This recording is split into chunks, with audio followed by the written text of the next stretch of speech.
everyone and welcome to the Heather's book tag.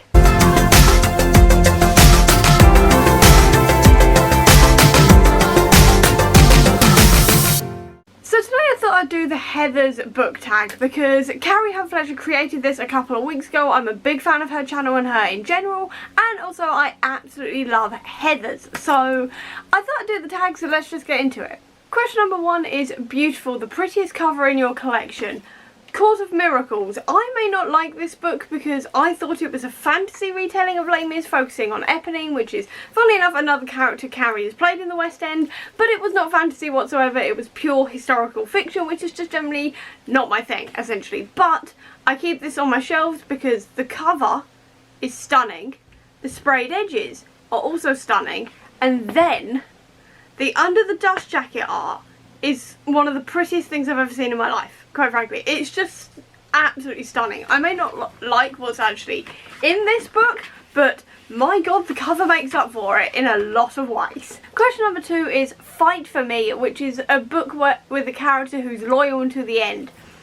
Alice from the Nightmareverse. Alice is utterly loyal to absolutely everybody. Basically, she is loyal to her family, she's loyal to Hatter and the rest of the people from Wonderland, and she is also loyal to her friends, and she is loyal to the very end, even when this causes a lot of internal conflict for her, because quite frankly, all of these things do battle inside of her because her family want one thing, Wonderland wants another, her friends want a little bit of something else, and it's just like she is stuck between all three of them, which causes a really big amount of conflict in this book. Question number 3 is Dead Girl Walking, the steamiest book you've ever read. I have not read steamy books. I don't do like the romance side of things, and I just generally have ended up not reading books really that have some sort of steamy scene in them, I guess. It's all generally fade to black, so I have no answer for this one, so moving on. Question number 4 is The Me Inside of Me, a book that made you feel less alone, the Xandri series. I know I talk about this a lot, but quite frankly the Xandri series really does make me feel less alone because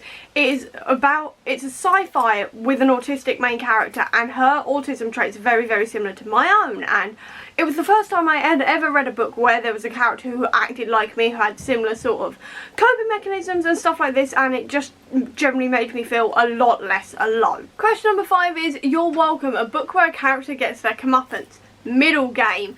The villains in this take a while to get their comeuppance, but when they do, it is entirely satisfying because finally they've got their comeuppance and it's just wonderful to read. Question number 6 is Never Shut Up Again, which is a book where a character has a mic drop moment. Slay. I think there's several sort of more subtle moments of mic drop throughout this book, and I absolutely love it because all of them bring up such important topics of conversation about racism and race in society and all of this type of thing, and it works so well, and it just really makes you think every single time it happens, every single time the characters discuss race and racism and everything else in the real world and in the online gaming community and stuff like this. It's just absolutely fantastic. I cannot recommend this book enough. Question number 7 is Our Love Is God, which is a moment in a book where two people have a perfect moment right before it all hits the fan.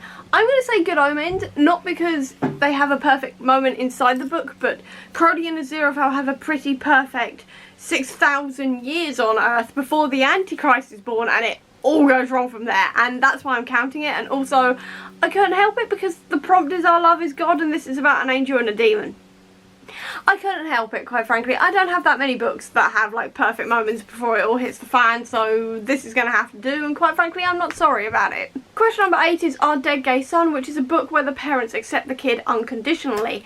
And as I was looking through my shelves for this answer, I suddenly realised that I do not have a book where the character is somehow different, like LGBTQIA+ or any other marginalised identity or anything like this, where the parents accept the kid wholeheartedly. I've got books where there's parental figures that do, but not actual parents.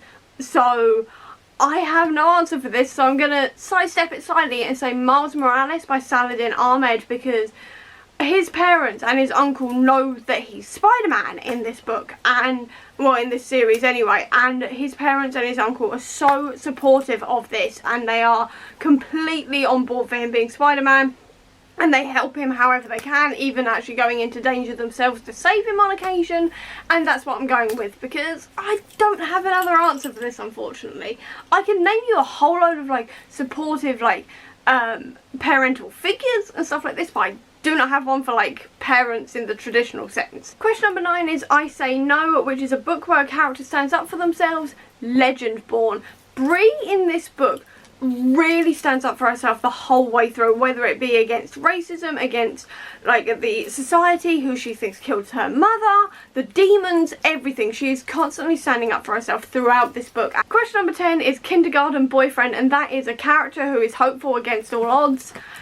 Beckett Fowl is the most hopeful character I've ever seen. He is so hopeful at all times, essentially. It doesn't matter what kind of situation he is, he always has complete and utter belief that they're going to get out of it. Even if that means he's generally sort of leaning on his twin brother Miles to come up with the plan, he sometimes comes up with the plan himself, and it's generally madcap chaotic, and he's just generally really a chaotic character, but he's also an absolute cinnamon roll, and I absolutely love him. He's just so hopeful, so happy, and so chaotic. He's absolutely brilliant to read about. I love reading about Beckett. And that is the end of the Heathers book tag. So the 2 people I'm tagging is Hannah from Ladder M and also Kelly from the Velvet Library. Also, if you just really fancy doing this tag, consider yourself tagged. And with that, I hope you enjoyed this video. If you did, please do give me a thumbs up. Comment down below with your answers. I'd love to know. I'll also leave a link down below to all my social media if you want to check out, including to the Comic Book Sanctum, which is my website dedicated to Marvel Comics. If you want to see any more of my videos, please click subscribe here, and over here will be the link to my previous video. But until next time everyone, bye!